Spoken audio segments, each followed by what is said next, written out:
오늘 말씀은요, 에베소서 4장 11절부터 16절까지 말씀을 좀 보도록 하겠습니다.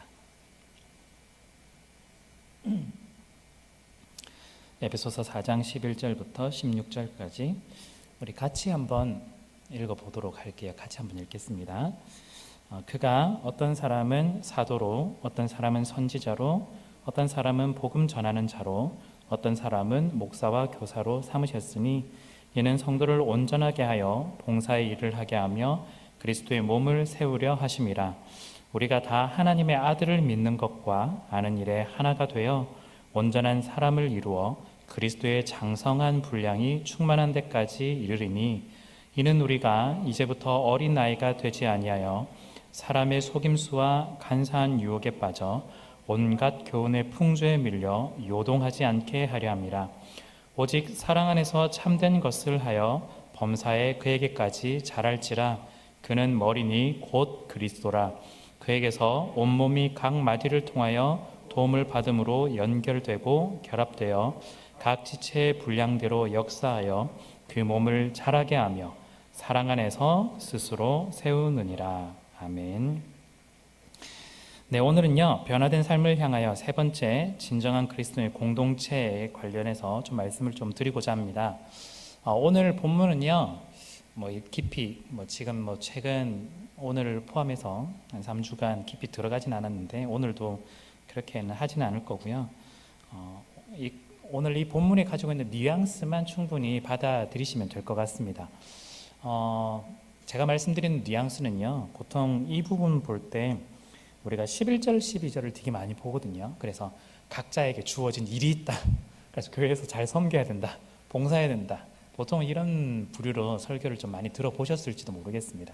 그런데 오늘의 포인트는 그게 아니라 우리가 한 몸을 이루어가는 교회라는 게 포인트입니다. 그것만 기억하신다면 오늘 본문 그리고 같이 보실 때 어려움이 전혀 없을 것 같아요.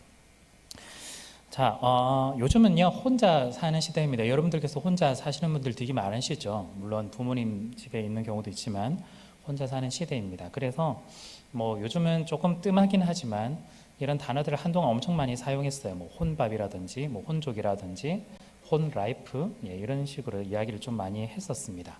그래서 그러다 보니까 파생되는 여러 단어들도 있었어요. 일코노미, 이런 거 들어보셨어요? 이코노미를 갖다가 1인하고 합쳐서 혼자 사는 경제생활 같은 그런 것들이죠. 그래서 편의점이나 이런 데 보면은 1인식으로 되어 있는 거 되게 많잖아요. 요즘은 편하게. 그래서 다량으로 구입을 하지 않아도 되는 그런 시대가 좀 왔습니다. 왜 이렇게 혼자 있는 시대가 되었을까? 한번 고민을 조금 해보시면요.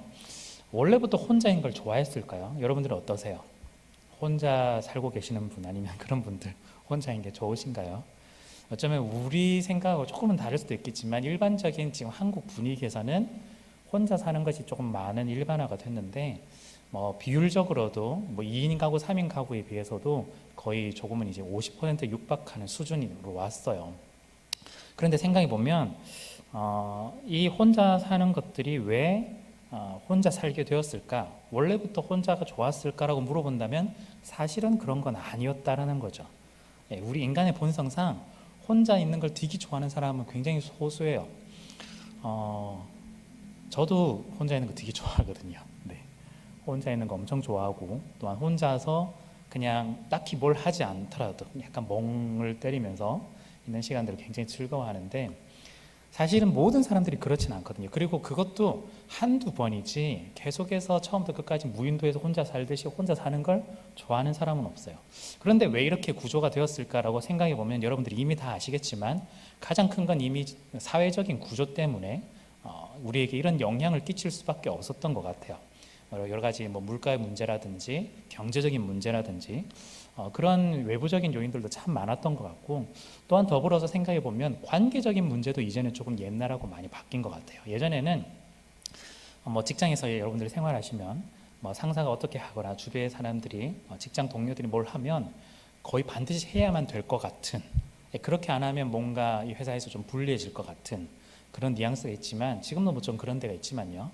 이제는 조금은 많이 바뀌어진 것 같아요. 그래서 이 혼족에서 관련돼서 약간 파생된 단어 중에 이런 게 있어요. 관택이라고 있어요. 혹시 들어보셨나요? 저 혼자 이런 얘기하는 거 그런 게 있대요. 네. 이게 뭐 합성을까요? 관계 플러스 권태기. 예. 그러니까 우리가 사람을 만나는데 사람 물론 좋아하는 사람들 있지만 우리가 약간 적당선이 있었으면 참 좋겠는데 이게 적당선이 없는 관계로 계속해서 가다 보니까 너무 관계가 피곤해지는 순간까지 오는 거죠. 그런데 그게 내가 가장 좋아하는 친구도 그렇고 특히 직장에서도 그렇고 직장에서 굉장히 마주쳤는데 또 쉬는 시간에 휴일에 계속해서 연락 오게 되고요. 너무너무 힘들어지는 거예요. 이 관계가 굉장히 힘들어지는. 그래서 이 관계가 굉장히 좋은 관계가 아니라 권태기적인 관계가 오게 되는 그런 순간들이 우리에게도 되게 많은 것 같습니다. 사실은요, 우리가 혼자 살 수 없다는 거 사실 너무 잘 알아요. 혼족, 뭐 혼밥, 뭐 이런 거 하는 거 하지만 사실은 혼자 사는 것이 그렇게 좋지는 않다라는 걸 스스로에게 심리적으로, 감정적으로 오고 있습니다. 이걸 어떤 뭐 사상적인, 철학적인 이유가 그렇다 이런 뜻이 아니라요. 그래서 그 사회 구조 속에서 우리가 이런 것들을 경험하게 되면 우리가 자연스럽게 따라가게 되는 경우가 굉장히 많이 있는 것 같습니다. 우리는 흔히 말하는 MZ 세대는 살짝 지나가죠. 예, 이것도 사실은 만들어진 용어라고 또 볼 수 있는데 지금 이제 청년일보 같은 경우에는 그런 케이스라고 좀 볼 수 있을 것 같은데요. 그런 뭐 90년대생이 온다 책 같은 거 예전에 나왔던 거 보면 처음에 사람들은 이제 파악을 잘 못했기 때문에 그런가 보다라고 하지만 정작 90년대생이 읽으면 이게 뭐야 약간 이런 뉘앙스거든요. 이 사람들이 원래 뭐 회식 같은 거 싫어했을까? 그냥 회식 좋아하는데 그냥 그런 이제 의무적으로 참여하는 관계 자체가 싫은 거고 이런 거였죠. 그러니까 어쨌든 결국에는 우리가 함께 하는 걸 사실은 좋아합니다. 그런데 피곤한 것도 있고 힘들어지는 것도 있고 어려워지는 것들이 있어서 우리가 계속해서 혼자 살게 되었던 거죠. 저는 생각해 보니까 집에 아무도 없을 때 집을 딱 들어가면 제가 뭘 했을까요? 딱 들어가자마자 저 하는 일은 텔레비전을 트는 거예요. 네, 텔레비전을 보고 싶어서 그게 아니에요. 그냥 소리가 나는 걸 원해서. 혹시 여러분들도 좀 그렇지 않나요? 라디오든 뭐든 뭐 보지 않아도 상관없어요. 그냥 틀어놓는 거예요. 틀어놓고 그냥 막 씻고 그냥 뭐 밥 먹을 준비하고 하는 거예요. 그러다가 뭐 재밌는 뭐 프로그램 나오면 그냥 잠깐 보는 거고. 예. 더 웃긴 거는 텔레비전 틀어놓고 인터넷 하면서 SNS를 하는. 예. 한 번에 여러 가지를 하는. 그러니까 사실은 이게 어떤 거냐면요. 혼자 있을 때 뭔가 소리가 아무것도 없는 그 상태가 굉장히 어색한 거예요. 대화는 할 사람은 없지만 그래도 뭔가 소리가 나면서 사람 소리가 나고 그런 느낌이 나는 그런 것들 사실은 우리가 좀 원하는 겁니다. 우리는요 같이 하고 싶은 걸 원해요. 자, 그런데 여러분들 우리 신앙생활을 한번 잠깐 보시면요, 여러분들은 이 신앙생활에 있어서 혼자 하는 걸 좀 좋아하시는 것 같아요? 아니면 함께 하는 걸 좀 좋아하시는 것 같아요? 네. 혼자 하는 게 사실은 생각해보면 영향이 있죠. 생각보다 지금은 우리 시대 2021년을 보면 혼자 하는 걸 되게 좋아하시는 분들 많을 거예요. 사실은 우리 청년 이브 스타일이 또 그렇잖아요. 예, 굉장히 다른 교회에서 너무나 이런 관계적인 어려움 때문에 힘들어가지고 도망쳤는데 여기만큼 좋은 데가 없어. 예, 굉장히 그냥 혼자서 편안하게 예배드리고 회복하고 갈 수 있는 공간이 또 우리 청년 이브기도 해요. 자, 그런데요, 우리가 이런 것들을 바라볼 때 사실은 함께 해야 된다는 걸 우리가 스스로 너무나 잘 알고는 있는데 지금까지 받아왔던 스트레스나 힘듦과 어려움들, 상처들 때문에 혼자 있는 걸 하다 보니 약간 습관화가 조금 된 것 같아요. 대외적으로는 어쩌면 이제 교회에 대한 실망일 수도 있고요. 교회로부터 받은 상처들이 굉장히 많아서 혼자일 수도 있습니다. 물론 이 경우에 교회를 아예 떠나버리는 경우도 있긴 하지만 그래도 내가 신앙을 지켜야지 하면서 예배는 드리지만 여러 가지 함께 하는 것에 대해서는 좀 부담을 가지는 그런 케이스들도 되겠죠. 또한 또 내부적으로는 본인 스스로를 보면은 밥벌이 하기에 너무 정신이 없어서 먹고 살기에 바빠서 일이 너무 많다 보니까 주일날도 일을 하는 경우도 되게 많을 거고요. 또한 그러다 보니 평일에 많이 했던 것들 주일에 좀 쉬어야 되니까 그러니까 일요일에 좀 쉬는 것들이 많아지다 보니 우리가 함께 하는 것들에 대해서도 좀 우선순위가 좀 낮게 되었던 것 같습니다. 자, 그런데요, 사실은 우리가 저문을 알고 있어요. 제가 사실은 지금 여기서 뭘 말하냐면 우리가 함께 해야 됩니다.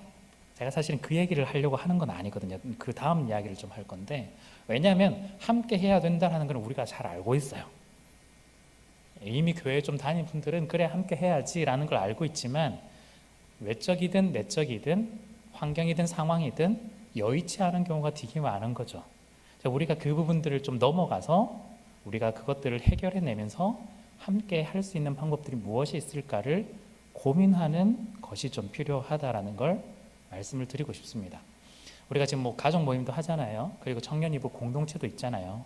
함께 하고는 있는데 우리가 이 함께하는 과정 속에서 내가 정말 함께 하고 있을까? 아니면 함께 한다라고는 하지만 소속은 정해져 있고 함께 있지만 정작 나는 홀로 신앙생활 하는 건 아닐까라는 질문을 한번 던져보시면 참 좋겠습니다.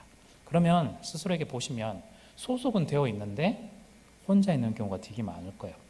소속은 되어 있지만 나 홀로 신앙생활 하는 경우 엄청나게 많을 겁니다. 저는 목사라서요. 여러분들이 보시기에는 신앙생활 되게 잘 할 것 같지만 저야말로 진짜 철저하게 혼자 있는 케이스거든요. 소속은 교회 소속으로 되어 있고 뭐 교역자도 되어 있고 하긴 하지만 실제 뭔가 함께 모여서 진짜 진지한 나눔을 하고 함께 신앙의 고민을 하고 생각보다 적어요. 목사님이 되면 뭔가 이렇게 되게 많이 할 것 같지만 오히려 저는 못 해본 지가 너무나 오래됐어요. 근데 아이러니하죠. 제가 자꾸 이걸 하라고 하니까. 오히려 여러분들이 더 행복한 케이스가 될 수 있습니다. 소속은 함께 있지만 우리가 함께 있지 못하는 우리 스스로를 돌아보면서 이제는 함께 무엇인가를 나누고 함께 이야기를 하고 함께 신앙생활을 해나가는 것들이 우리 가운데 반드시 필요하다라는 걸 이야기를 좀 하고 싶습니다.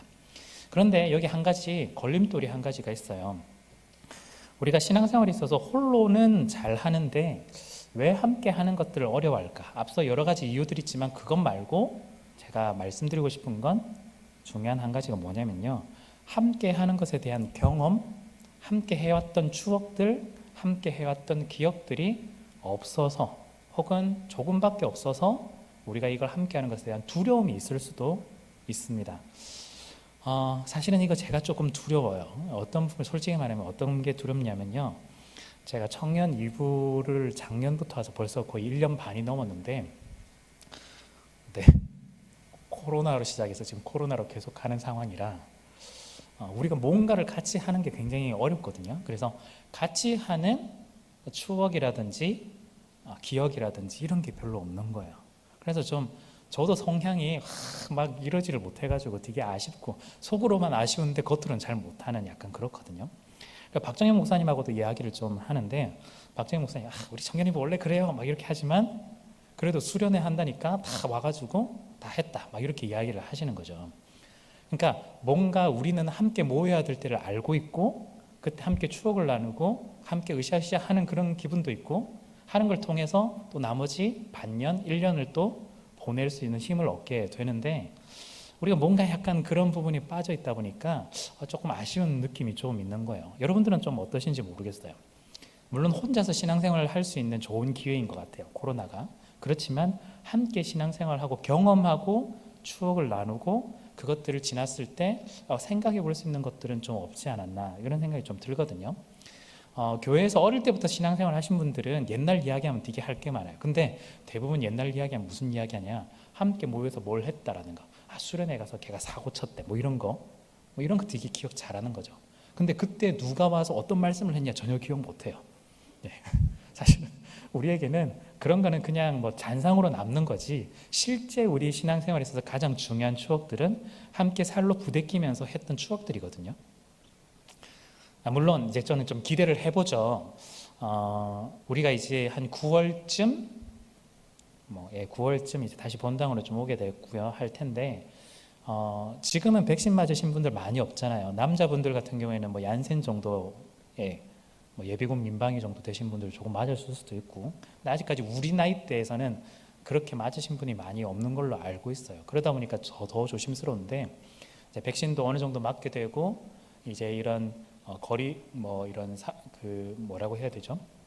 막 카운터에서도 좀 빠지게 되고 그런 상황들이 좀 지났을 때 함께 밥 먹고 하는 것들은 조금 조심스러워도 그래도 모임들을 조금 더 해나갈 수 있지 않을까.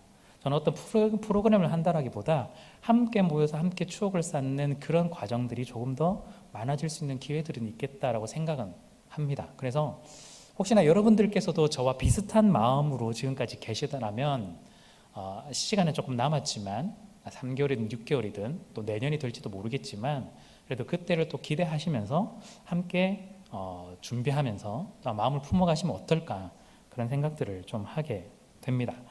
자, 우리가요 이런 경험들을 하는데 우리가 이 경험들을 하는 데 있어서 굉장히 중요한 것들이 몇 가지가 좀 있습니다. 제가 지난 2주 동안 사랑 이야기를 좀 했었어요. 진정한 그리스도인이 보여주는 표지라든지 그런 모습이라든지 중심이라든지 이야기를 할 때 사랑 이야기를 좀 했었는데요. 그 사랑이 오늘도 사실은 조금 연결이 됩니다. 우리가 그리스도인이 된다라는 건요 사랑을 보여주는 것이고요. 또 하나 그리스도인이 된다라는 건 그 사랑 안에서 드러난 3가지를 보여줍니다. 그게 뭐냐면 사랑의 관계를 보여주게 되고요. 또한 사랑의 성장을 보여주게 되고 사랑의 섬김을 보여주게 됩니다. 자, 사랑이라고 생각해 보면요. 사랑은 반드시 대상이 있어야 돼요. 혼자서 아무도 없는데 혼자서 사랑한다라고 할 수 있을까? 예, 불가능한 거예요. 사랑은 반드시 대상이 있어야만 가능합니다. 그런 과정에서 사랑의 관계를 맺는다는 건 대상이 있어야 된다는 뜻이에요. 사랑의 성장을 할 때는 혼자서 성장하지 못해요.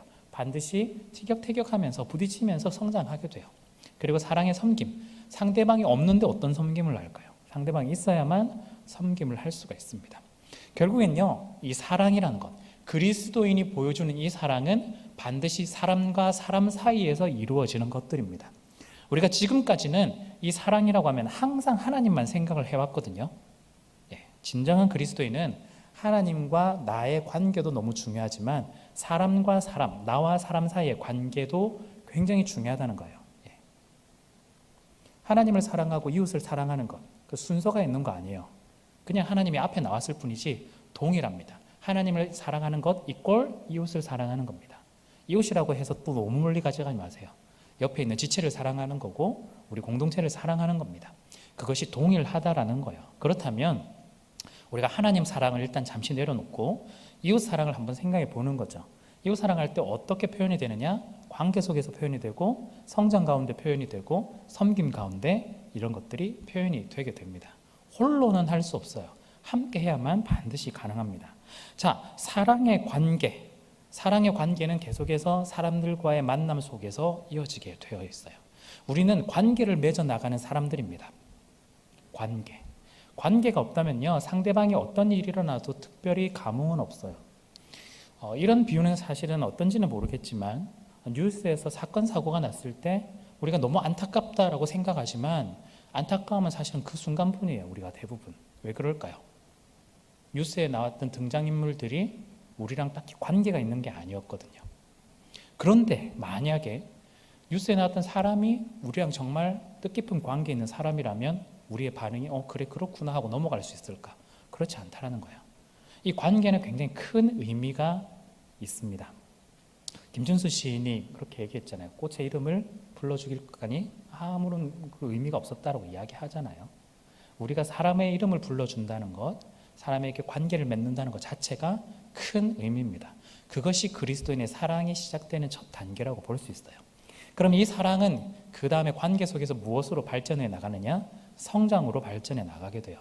우리 그리스도인은요, 성경에서는 항상 성장한다라고 이야기합니다. 갓 태어나면 어린아이가 되죠. 그런데 우리가 알아서 성장할까요? 아이들이 알아서 일어날까요? 아니죠. 엄마가 계속해서 밥도 주고 잘 재우도록 하고 소변도 잘 보게 하고 뭐 이런 여러 가지 과정들, 기저귀도 갈고 하는 과정들을 하잖아요. 그 정도 과정을 거쳐서 어느 정도 성장해야만 부모님 손에서 떠나게 됩니다. 근데 사람이란 게 참 독특한데요. 부모님 손에서 떠나서 스스로 할 수 있는 것이 이미 뭐 초등학교 아니면 중학교 가면 할 수 있는 것 같아 보이지만 실제 부모님과에서 떨어지는 계기는 대부분 결혼까지 가야 어느 정도 떨어지게 돼요. 이제는 거의 한 30대는 가야지 할 수 있잖아요. 그런데 포유류 중에 사람을 제외한 다른 동물들은 대부분 그 자리에서 태어나면 다 자기 앞가림을 해요. 사람만이 자기 앞가림을 못해요. 굉장히 주는 의미가 큰데요. 그 말은 우리가 성장하려면 나의 도움으로는 불가능하다. 나의 힘으로는 반드시 주위의 사람들, 부모들 또한 뭐 옆에 있는 사람들을 통해서 우리는 성장할 수밖에 없다는 걸 분명히 가르쳐주고 있어요. 인간의 성장과 신앙생활의 성장과는 동일합니다.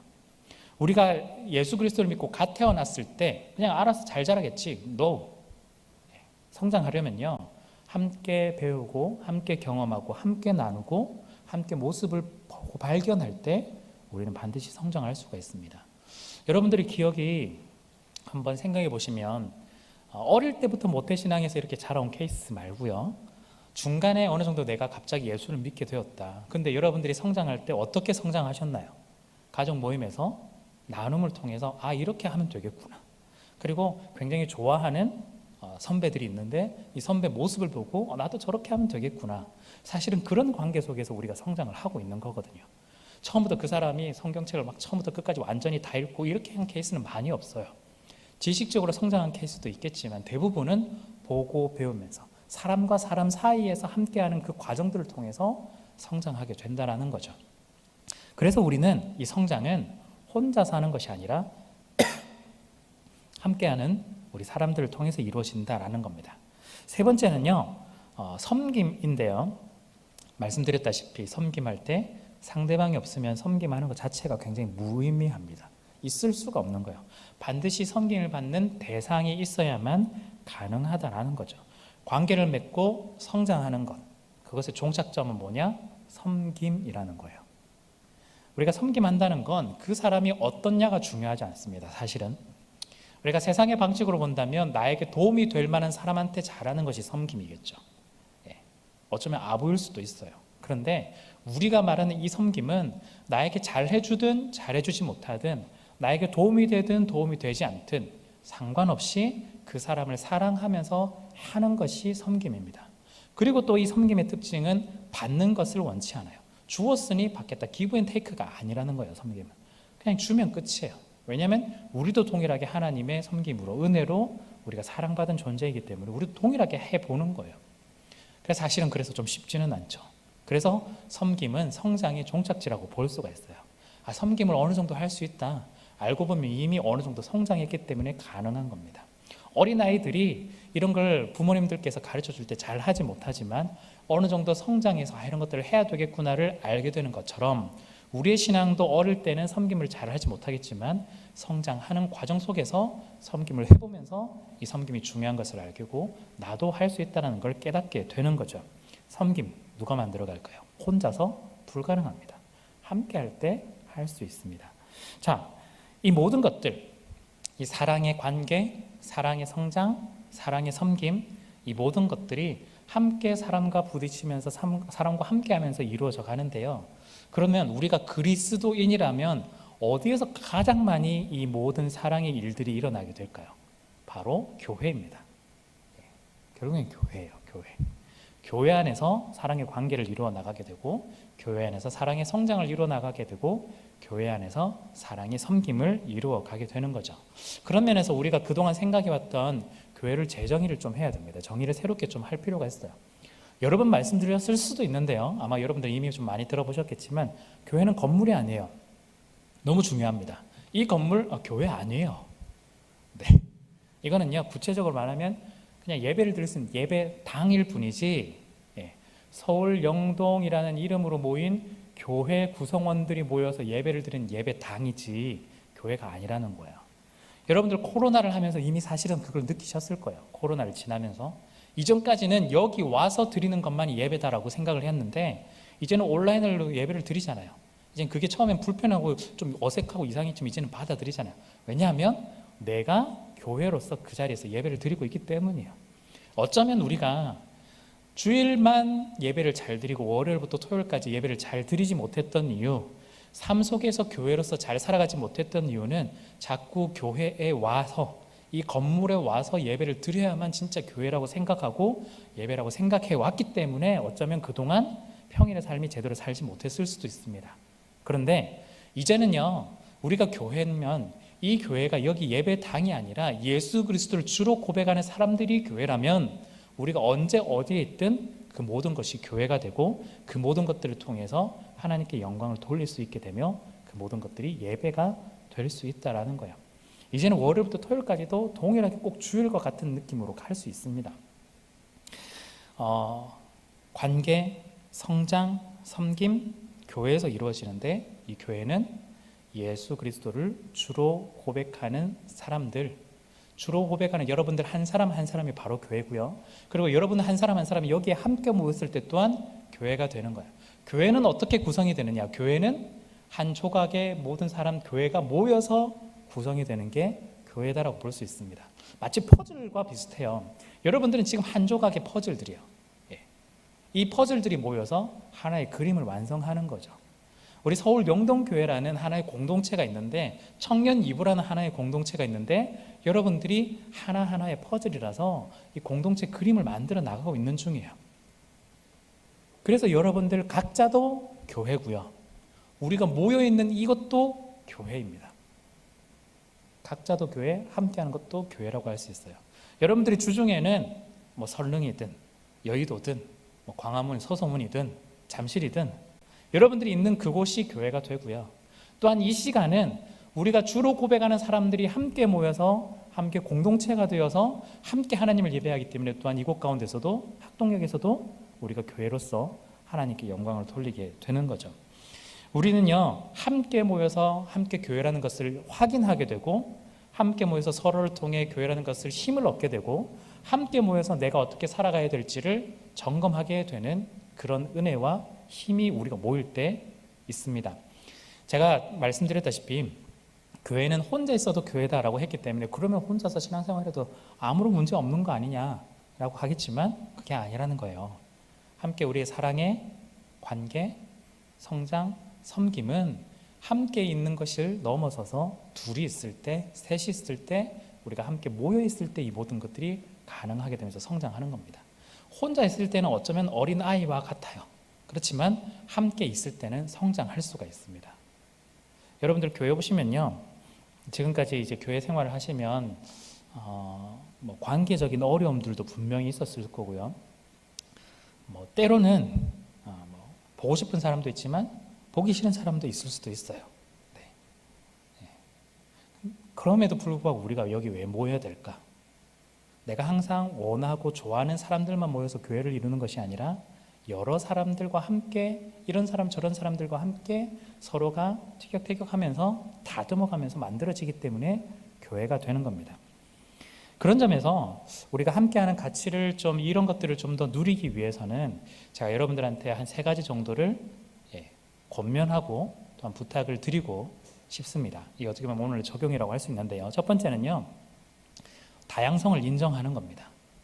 사람은 전부 다 똑같지 않구나, 다 다르구나, 다양성을 인정하는 거예요. 제가 초반에 한번 말씀을 드렸는데 우리도 좀 그런 거 인식하잖아요.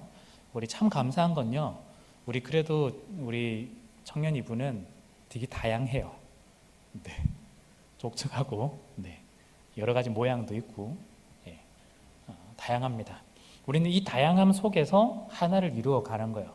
그런데 여기서 여러분이 오해하시면 안 됩니다. 하나를 이루어 간다고 해서 이 하나가 뭔가를 똑같은 사람들을 10명, 20명, 100명 만드는 게 아니에요. 절대 아니에요. 다양한 과정 속에서 이루어지는 하나됨입니다. 퍼즐 조각을 말씀드렸는데요, 퍼즐 모양이 다 똑같지 않거든요. 다 다른 모양이 있는데 각자의 자리가 있는 거예요. 그렇지만 그 사람들이 함께 모였을 때 하나의 그림이 나온다는 거죠. 여러분들은요, 각자의 스타일, 각자의 성향, 각자의 모습에 맞게 우리가 있지만 우리가 함께 모여서 하나됨이 우리가 이루어지게 됩니다. 그런데 참 중요한 건요, 우리가 퍼즐 조각이 여러 가지 있듯이 퍼즐 조각이 항상 나일 거라고는 생각하시면 안 돼요. 나의 모양일 거라고. 항상 내 모습 그대로가 기준이라고 자꾸 생각하시면 안 된다는 거예요. 그렇게 되면 문제가 생기죠. 저 사람 마음에 안 들어요. 저 사람 아무것도 안 돼요. 예를 들어서 굉장히 완벽한 기질의 성향을 가지고 있어요. 저 사람 막 대충대충 하거든요. 엉망진창이에요. 받아들여질까? 안 되는 거예요. 그냥 그 사람이 뭘 할 때마다 스트레스 받고 힘들어지고 어려워지고 그렇습니다. 그런데 굉장히 또 반대로 프리한 사람, 굉장히 자유로운 사람은 굉장히 꼼꼼하고 따지고 그렇게 하는 사람들 보면은 굉장히 스트레스 받죠. 내가 그걸 안 하는 것도 아니고 하겠다는데, 단지 지금 안 할 뿐. 하겠다는데 왜 저 사람은 지금까지 나를 왜 이렇게 괴롭히고 있을까? 나 싫어하는 거 아닐까? 사람마다 성향이 있는 거죠. 중요한 건요, 우리가 서로에 대해서 반응할 때 이걸 받아들일 수 있는 노력과 훈련이 좀 필요한 거예요. 처음부터 잘 되지가 않아요. 어떤 반응들이 있을까? 어쩌면 처음에는 존중하고 인정할 수도 있겠지만 많은 경우는 거부하는 경우가 생각보다 많아요. 근데 이 거부를 대놓고 거부하는 게 아니라 마음속으로 거부를 많이 하게 되겠죠. 근데 이 거부가 넘어서면 어떻게 될까요? 혐오가 됩니다. 지금 오늘날 우리 사회에서 가장 문제가 되는 건 혐오거든요. 내 기준으로 볼 때 다 틀린 거예요. 내 상황으로 볼 때는 저 사람이 문제가 있는 거예요. 예. 여러분들 뭐 이렇게 유튜브를 본다거나 아니면 뭐 요즘 뭐 댓글을 본다거나 하면 그 댓글에 거의 약간 난독 같은 느낌이 되게 많잖아요. 예. 분명히 이 사람은 그런 얘기를 한 건 아닌데 정말 뜬금없이 이 사람은 다른 이야기를 하는, 예. 서로 다른 방향의 이야기를 자꾸 하는 건데 어떤 경우는 예, 서로 맞는 이야기를 하는 경우도 있겠지만 대부분은 자기 기준에 봤을 때 이 말은 무조건 틀렸다라는 거예요. 예. 그래서 지금의 사회는 혐오 사회가 되면서 예, 예, 선을 넘는 거 말고 선 안에 있어도 뭐 유머라든지 농담도 통용되지 않는, 그래서 모두가 진지한 사람들, 예, 약간 그런 분위기가 되잖아요. 근데 그런 게 오늘날 교회 안에서도 통용되지는 않을까라는 걱정이 좀 있습니다. 거부하는 게 나중에는 결국에는 드러내진 않지만 우리 안에서 혐오하는 것은 아닐까. 우리가 그 혐오를 넘어서서 우리가 함께 다양성을 함께 포용해주고 받아들여주는 우리의 모습들이 좀 필요합니다. 이걸 하려면요, 제가 그냥 설교했기 때문에 여러분들이 그냥 고개 끄덕거린다고 될 일은 아니에요. 절대. 그런 사람들을 만나고 경험할 때 본인이 어떻게 내가 잘 포용하고 안아주고 이해하고 할까를 계속해서 고민하면서 이야기를 해야 됩니다. 그리고 쉽게 함부로 또한 이야기해서도 안 되겠죠. 그런 것들은 좀 필요해요. 우리가 상대방을 이해하고 받아들이는데 서로가 서로를 이해하는 것들이 우리 과정 속에서 계속해서 좀 필요한 부분들이 반드시 좀 있습니다. 지금 우리는 참 잘 하시지만 감사한 건 그 대학생 때 가졌던 그 혈기가 좀 꺾여서 되게 감사한데요. 그래서 좀 더 편안하게 포용할 수 있는 것 같은데 우리가 계속해서 사람과 사람 사이의 관계에서 하나님께서 우리를 사랑하셨던 것처럼 계속해서 받아들이는 훈련들이 좀 필요하겠습니다. 여러분들이 지금 청년 이후에 이 시기를 지나면요, 나중에 나이가 좀 더 드시고 나름대로 사회적인 모습도 갖춰지게 되고 생활의 모습도 갖춰지고 또한 교회에서 보면 어떻게 보면 직분의 모습도 갖춰지게 되면 상대방의 모습을 잘 받아들이기 어려울 때가 조금씩 생겨나시게 됩니다. 그걸 여러분들이 이겨내셔야 되고요. 그걸 여러분들이 극복해내셔야 되고 또한 혼자서만 극복할 것이 아니라 그런 것들이 문화가 되지 않도록, 그런 교회의 기류나 분위기가 되지 않도록 여러분들이 막아내셔야 돼요. 교회는 말은 안 하지만 그런 것들이 계속해서 흘러가게 되거든요. 왜냐하면 죄인들이기 때문에. 그런데 교회는 참 감사한 건 세상 속에서는 그런 기류도 있으면 막지 못하고 그냥 계속해서 흘러가 버리겠지만 우리는 그 기류들을 거슬러서 하나님이 원하시는 모두를 포용하고 함께하는 사랑의 공동체가 뒤에서 노력한다는 점은 교회가 가지고 있는 큰 힘이자 특징인 겁니다. 여러분들이 그걸 하셔야 된다는 거예요. 서로 답답할 수도 있고 힘들 수도 있겠지만 그 과정을 통해서 하나가 되는 겁니다.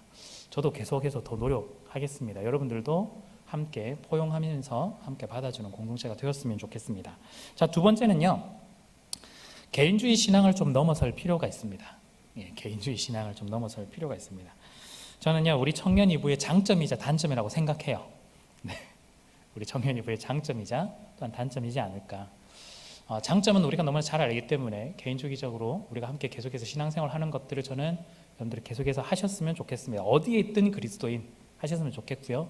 그런데 한 가지 부탁을 드리고 싶은 건 우리가 공동체의 과정 속에서, 교회라는 모습 속에서 우리가 가져야 될 개인적인 신앙은 조금은 넘어섰으면 좋겠다라는 바람을 여러분들한테 좀 드리고 싶습니다. 제가 이전에 그런 경험들을 했습니다. 우리 교회 말고요. 보니까 어떤 신방을 하더라도 내 신앙 내가 알아서 할 테니까 굳이 그렇게 안 하셔도 된다, 이런 이야기를 들었거든요. 네. 그러니까 내 신앙은 내가 알아서 할 테니까 굳이 뭐 만날 필요가 있느냐, 신방할 필요가 있느냐. 이게 청년들뿐만 아니라 어른들까지도 굉장히 되게 많아요. 물론 뭐 필요 없이 또 신앙생활 잘 하시는 분들도 있겠죠. 그런데 이분이 크게 놓치고 있는 건 뭘까요? 신앙이 관계 속에서 성장 가운데, 섬김 가운데 이루어진다는 걸 모르고 있는 거예요. 우리가 그걸 안다면 함께 맞춰 나가는 노력들이 필요합니다. 다양성을 맞춰 나가려면 어떻게 해야 될까요? 내 모습을 잠시 내려놓을 필요가 있어요. 공동체를 이루어 나가려면 내 기준을 잠시 내려놓을 필요가 있습니다. 마찬가지입니다. 우리의 공동체 가운데 필요한 건요, 이 개인주의 성향을 잠시 내려놓는 것이 우리 가운데 좀 필요합니다. 물론 우리가요, 지금까지 뭐 어떤 강요나 권유, 권면 이렇게 세게 한 적도 별로 없고요. 그냥 하시면 됩니다. 이렇게 저희는 이야기했지만, 제가 앞으로는 권유나 권장은 조금 더 해보려고요. 지금 기준보다는. 지금 기준보다는 좀 해보려고 합니다. 그렇다고 해서 우리가 강요하고 이런 스타일은 아니잖아요. 굉장히 존중하잖아요. 하기 어려우면은 괜찮습니다. 할 수 있으면 합시다. 이렇게 하잖아요. 그렇지만 상황도 안 되는데 무조건 해야 된다. 우리는 그런 스타일 아닌 거 아시잖아요. 우리가 함께 할 때 어떻게 해야 나가야 되는지 우리의 기준을 좀 살펴볼 필요가 있는 거죠. 특히 제가 부탁을 드리고 싶은 건 개인주의 신앙에 있어서 어떤 부분을 부탁드리고 싶냐면, 신앙이 좀 그래도 좀 단단하신 분들은 신앙이 조금 여리신 분들 위주로 좀 해주셨으면 좋겠다 하는 바람이 있습니다. 기준을 좀 맞춰주십시오. 하향편준하라는 뜻이 아니라 이 사람들이 같이 따라올 수 있도록 잘 이끌어주고 끌어달라는 뜻입니다. 그것이 개인주의 신앙을 넘어서는 것의 가장 중요한 포인트입니다. 이 개인주의 신앙은요, 대부분 누구에게 주어지냐면 신앙이 되게 좋은 사람들이에요. 신앙이 되게 좋은 사람들은 혼자 있어도 신앙생활 잘하거든요. 그러다 보니 다른 사람이 어떻게 신앙생활을 하는지에 대해서 큰 관심이 없습니다. 다른 사람들이 잘 할 수 있도록 여러분들이 좀 낮춰서 격려를 좀 많이 해주셨으면 좋겠고, 응원을 해주셨으면 좋겠고, 맞춰주셨으면 좋겠습니다. 우리 공동체가 전체 잘 들으면 너무 좋겠지만, 여러분들과 우리 온라인으로 들으시는 분들이 다 알겠지만요, 예를 들어서 참 죄송합니다. 이런 언급을 해서 우리 공동체 성경 읽기를 계속해서 하고 있어요. 하고 있는데 이제 숫자가 계속해서 9999 가다가 갑자기 3으로 떨어졌거든요. 오늘 3으로 떨어졌는데, 저는 알고 있어요. 얘기를 많이 들었기 때문에. 이미 계속해서 개인적으로 성경을 계속해서 읽고 있고, 또한 공동체 성경 읽기도 꾸준히 하는 사람들이 있다는 걸 알고 있습니다. 그런데 굳이 인증을 해야 되냐, 이렇게 되는 거죠. 인정 안 하셔도 사실은 상관없습니다. 근데 그게 중요한 게 아니거든요. 근데 제가 다른 관점으로 조금은 이야기해 드리고 싶어요. 숫자 3이 사실은 중요한 게 아니고, 어떤 게 중요하냐면, 우리 공동체가 함께 관계를 맺고 성장하고 섬김을 나아가는 과정 속에서 우리가 지금 어떻게 분위기를 만들어 나가고 있느냐가 영향력이 조금 있는 것 같아요. 여러분들 보시기에 숫자 3은 어떤 느낌으로 다가오세요? 우리 아무도 성경 안 읽구나, 이렇게 생각하거든요. 그런데 사실은 나는 읽고 있는데, 나는 단지 깜빡하고 인증을 안 했을 뿐인데, 이런 거거든요. 그럼 나 빼고 2명인가? 이렇게 생각할 수도 있죠. 나 빼고 3명인가? 이렇게 생각할 수도 있는 거예요. 그러니까 제가 부탁을 드리고 싶은 건, 우리가 신앙생활을 그래도 좀 잘 하시는 분들은 자기 기준으로 보면 굳이 인정 안 해도 되고, 나 커피 필요 없어요, 이렇게 할 수 있어요. 네, 할 수 있습니다. 그렇지만 아직은 신앙이 조금 여리신 분들을 위해서 조금은 낮춰주시면 참 좋겠다. 신앙이 여린 사람들 같은 경우에는 이런 게 있죠. 진짜 사람들 잘 안 되는 것 같은데 나도 그냥 잘 모르겠다, 이렇게 넘어갈 수도 있고, 어느 정도 읽다 보면 사람들이 계속해서 이렇게 읽고 있구나, 나도 그래도 한 번 더 읽어봐야 되겠다, 이렇게 생각할 수도 있는 거거든요. 이 분위기를 누가 만들어 가느냐? 사실은 우리가 만들어 가는 거예요. 네. 기분이 안 나쁘셨으면 좋겠습니다. 제가 언급했을 때. 그래서 중요한 건요, 개인주의 신앙을 넘어선다는 건 어떤 거냐면, 상대방의 신앙이 어떻게 성장할 것인에 대한 관심을 가지는 것, 이 사람은 내가 결정한 것에 대해서 어떤 영향을 받는 건지에 대해서 관심을 가지는 것이 개인주의 신앙을 넘어서는 겁니다. 바울이요, 이런 경우가 있었어요. 바울이 고린도 교회에서 성도들하고 막 하는데, 성도들한테 질문이 들어온 거예요. 초신자였어요. 초신자가 질문을 하는데, 제가 가지고 있는 이 신앙은 내가 하나님만 유일신으로 믿는 신앙인데, 그렇다면 지금 들어오고 있는 이 고기들, 그 당시 고기들은 다 제사를 거쳐서 나온, 시장으로 나온 고기였거든요. 이 고기는 다 제사를 드렸던, 그러니까 이방신들에게 제사를 드렸던 고기가 아니냐. 나는 못 먹겠다라고 이야기를 했어요. 그런데 이 사람들이 보는데, 신앙이 되게 좋은 사람들은 이게 중요한 게 아닌 거야. 고기가 고기지. 나는 그냥 하나님 잘 믿어 하면서 고기를 잘 먹는 거야. 그런데 초신자 입장에서는 이게 좀 힘든 거예요. 저게 분명 이방신한테 제사를 드리고 나온 고기인데 괜찮나? 막 이런 거죠. 예를 들어 우리가 제사, 한국에서도 제사 똑같은 케이스죠. 초신자들 입장에서는 이것도 동일하게 절하는 것 같은데, 그 음식들을 먹으면 좀 찝찝할 것 같은데, 그런데 어느 정도 신앙이 성장한 사람은 그 음식들 아무런 거리낌 없이 잘 먹어요. 맛만 좋아 하면서. 사실 저도 잘 먹거든요. 네. 그런데 우리가 생각해 볼 때 신앙이 좋은 사람들이, 신앙이 약한 사람, 상관없어 그냥 먹어 이렇게 한다고 해서 신앙이 조금 여린 사람들이 빨리 성장해서 같이 먹을 수 있을까? 그렇지 못하다라는 거예요. 그럴 때 바울이 어떻게 했냐? 신앙이 좋은 사람들에게 먹을 수 있어도 나는 먹는다, 먹을 수 있지만 이 사람들을 위해서 먹지 않겠다, 자기 것을 좀 내려놓는 거죠. 우리도 마찬가지입니다. 여러분들이요, 개인적인 신앙을 넘어선다는 건 내가 가지고 있는 기준과 틀에서는 아무런 문제 없고 신앙에 걸림돌이 없는 일들이지만, 내가 하는 이 행동을 통해서 신앙이 조금 여린 사람들이, 우리 지체들이 신앙생활에 좀 방해가 되고 어려움을 겪고 아직까지 성장하는데 부족함이 있고 힘들어진다면 여러분들이 좀 내려놓는 거죠. 그리고 더불어서 할 수 있도록 응원하고 힘을 주는 겁니다. 내가 하기 싫어도 굳이 안 해도 되지만, 이것이 같이 가는, 함께하는 신앙인 겁니다. 이게 사실은 개인주의적인 신앙을 넘어서는 거예요. 가족 모임에서도 마찬가지예요. 가족 모임에서도 나는 굳이 필요 없어 라고 이야기할 수 있겠지만, 신앙이 조금 약한 사람들을 위해서 여러분들이 조금 적극적으로 해주시는 거죠. 채팅창에 굳이 나는 대답 안 해도 되지만 이모티콘 하나를 남겨준다든지, 네 알겠습니다 대답이라도 한다지. 제가 채팅창에 어떤 분이 있는지 잘 모르겠는데 대답이라도 좀 잘 하고 계신가요? 그렇게 하시는 거예요. 나는 굳이 내 성향상 안 하지만 다른 신앙을 성장하는 사람들을 위해서 하는 것이 진짜 섬김이고 성장이다라는 걸 여러분들이 기억을 하셨으면 좋겠습니다. 그래서요, 우리가 내 신앙을 넘어서 다른 사람들을 챙겨주고 이끌어주고 함께 하는 것들을 해 나가실 때 우리의 모습 가운데 정말 진정한 그리스도인의 공동체가 나타날 겁니다. 마지막으로는요, 세 번째는 사명입니다. 사명인데 좀 다른 단어로도 몇 가지 또 불러보려고 하는데요, 사명이라고 하니까 너무 좀 무겁고 묵직한데, 이게 우리의 사명과 우리 공동체의 사명과 개인의 사명이 있습니다. 사명이라면 좀 묵직해서 좀 다른 단어로 표현해 볼게요. 어떻게 표현하냐면, 우리 공동체가 가지고 있는 목표, 방향, 이런 거예요. 내가 가지고 있는 목표, 방향, 그리고 그게 실제로 할 수 있는 실천들, 여기 이야기를 좀 하려고 합니다. 사명은요, 우리가 가야 될 목적과 방향이라고 이야기할 수가 있어요.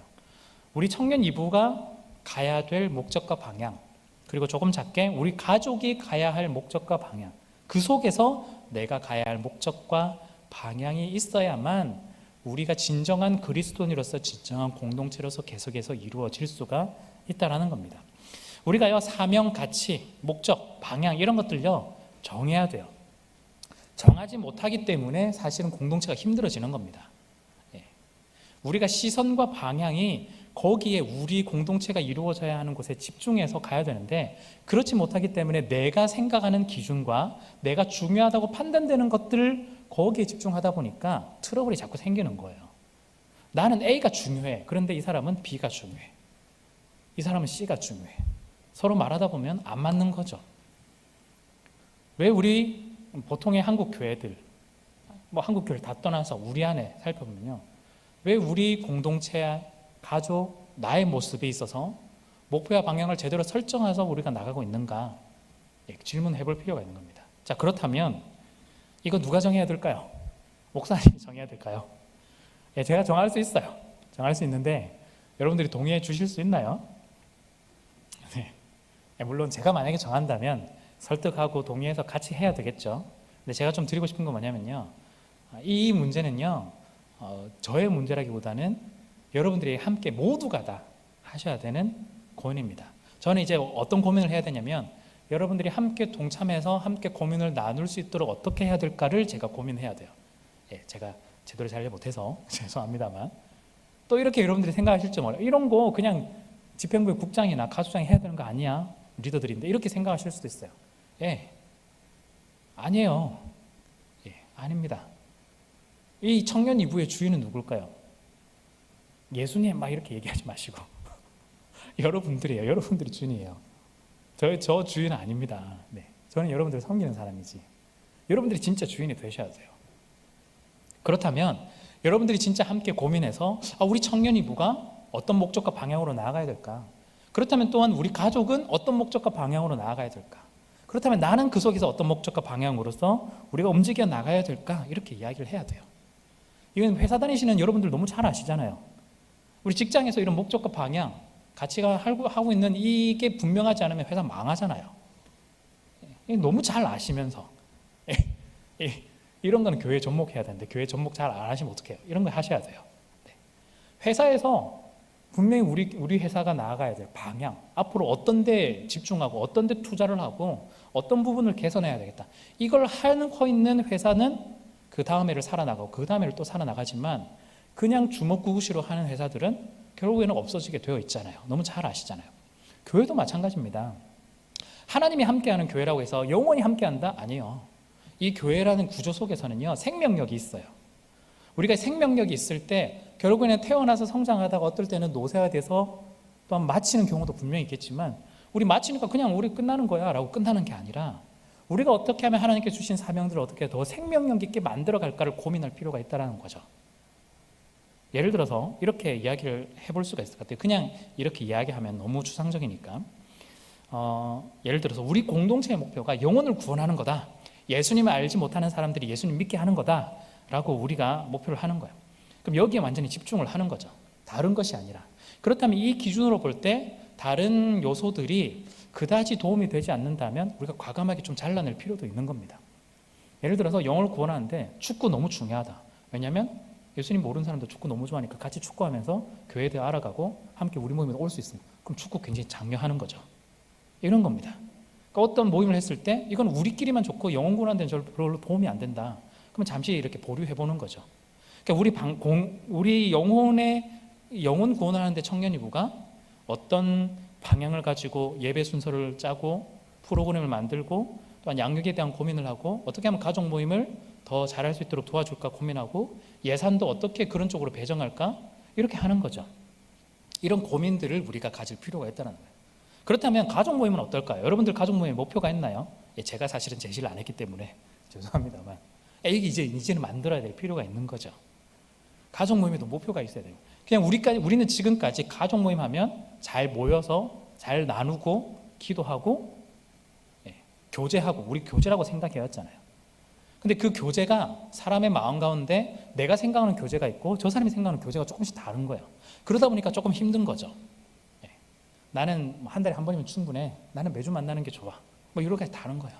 그런데 우리 가족 모임 안에서도 예를 들어서 청년 이부 공동체가 가지고 있는 목표와 방향처럼 영혼을 구원하는 것이 목표다라면 우리 가족 모임 안에서도 예수님을 알지 못하는 사람들이 어떻게 하면 예수님을 믿을 수 있을까에 대한 고민들, 그리고 내가 좋아하는 친구가 있는데 교회 한번 데리고 오고 싶어요. 이렇게 했을 때 우리 가족은 어떻게 하면 도와줄까? 이런 고민들 해볼 수 있는 거죠. 그리고 실제 우리는 의도치는 않았지만 새신자가 왔는데 우리 가족에 배정이 됐어요. 나중에. 그러면은 우리 가족 안에서 이 새신자를 어떻게 잘 케어해 볼까? 그리고 이 사람이 나중에 진짜 예수님 믿고 고백하고 우리가 특정치는 못하겠지만 예를 들어서 세례 받는 것이 진짜 고백의 표현이라고 치면 어떻게 하면 세례 받는 데까지 우리가 좀 도와줄 수 있을까? 이런 고민을 해보는 거죠. 그러니까 우리 가족의 목표와 방향이 좀 분명히 해야 된다는 거야. 그거는 당연히 청년 이부의 공동체 방향이 필요할 때죠. 그럼 제일 중요한 여러분들은 어떻게 하실까요? 개인적으로는 전체 그림에서 방향이 정해진다면 여러분들이 그 안에서 내가 어떤 역할들을 해나갈까를 고민할 필요가 있다는 거예요. 사실은 오늘 본문, 제가 지금 본문 얘기 한 번도 안 했잖아요. 11절에서 16절 얘기할 때 각자가 어떤 역할이 있다라고 할 때 그게 왜 필요할까요? 각자가 역할이 있다고 그랬어요. 어떤 역할도 있고 몸의 역할도 있고. 근데 역할이 있다라고는 알지만 우리는 말씀을 에베소서 말씀을 많이 듣고 했지만 그래서 이거예요. 사실은 이 몸이 나아가는 방향이 있을 것이고 이 몸이 움직이는 곳이 있을 것이고 이 몸이 행동하는 곳이 있을 거예요. 예를 들어서 전쟁을 한다라고 생각을 해보죠. 이 몸이 총을 들고 달려가는 그러면 이 손이 하는 역할이 분명히 있을 것이고, 눈이 하는 역할이 있을 것이고, 발이 움직이는 역할이 있을 것이고, 운동을 한다면 운동에 맞춰서 할 거고, 그 역할이 있다는 거예요. 그냥 몸을 구성한다는 건 의미가 없어요. 우리가 공동체가 되는 것, 가족이 되는 것, 그게 내가 그 자리에서 어떤 역할을 하는데 주어진다는 건 그 몸이 움직이는 방향과 목적에 따라서 나도 같이 동일하게 움직인다는 것이 포함이 되어 있습니다. 그렇다면 아까 예시를 들었지만 영혼을 구원한다는 것에 있어서 나는 그렇다면 어떻게 더 섬겨줄 수 있을까? 나는 어떻게 새신자에 대해서 더 사랑을 표현할 수 있을까? 내 스타일은 아니지만, 나는 잘 챙기지는 못하지만, 나는 잘 연락도 잘 못하지만, 그럼에도 불구하고 우리 공동체가 가진 목표를 위해서, 또한 내가 가진 이 사명들을 위해서 어떻게 하면 잘 섬겨낼 수 있을까? 이것이 진정한 그리스도인과 진정한 공동체가 이루는 모습이라고 할 수가 있습니다. 여러분, 제가 너무 이해가 되시나요? 네. 앞으로 이런 얘기를 또 계속 하긴 하겠지만요. 우리가 이런 고민이 조금 필요합니다. 조금 있으면 결혼하니까 빠지겠지. 그렇게 생각하지 마시고. 네. 자꾸 도망가려고 하지 마시고. 지금 너무 결혼을 많이 해가지고. 네. 도망가려고 하지 마시고. 하지 마세요. 네. 네. 나중에 나이 차가지고 그냥 청년 이부 빠져나가면 돼. 이렇게 생각하지 마시고. 네. 우리가 청년 이부의 주인이잖아요. 제가 약간 누누이 이야기하는 건데, 우리 후배들이 왔을 때 이런 모습을 또 보여줄 필요가 있는 거예요. 38기, 39기, 40기 계속해서 들어보니까 되게 많다고 그래요. 어떡하지? 약간 이런 생각도 드는데, 그들이 왔을 때 그래, 우리 공동체는 이걸 위해서 우리는 달려가고 있어. 우리 그게 필요할 것 같지 않나요? 물론 하나님께서 우리에게 주신 분명한 사명들이 있겠죠. 여러분들이 고민을 같이 한번 해주시면 좋겠고요. 적극적으로 공동체에 참여해 주시면 좋겠고요. 또한 여러분들이 있는 이 모습이 진정한 공동체, 진정한 한 몸을 이루어 간다는 것도 생각해 주시면 좋겠습니다. 자, 오늘 참 간단하게 좀 정리를 하자면요.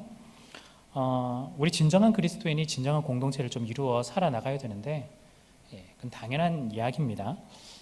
우리가 사랑 안에서 이 일들을 이루어 나가는 거죠. 사랑의 관계, 사랑의 성장, 사랑의 섬김, 이 모든 것들이 공동체 안에서, 교회 안에서 이루어진다라는 걸 여러분들이 꼭 기억하시면 좋겠고요.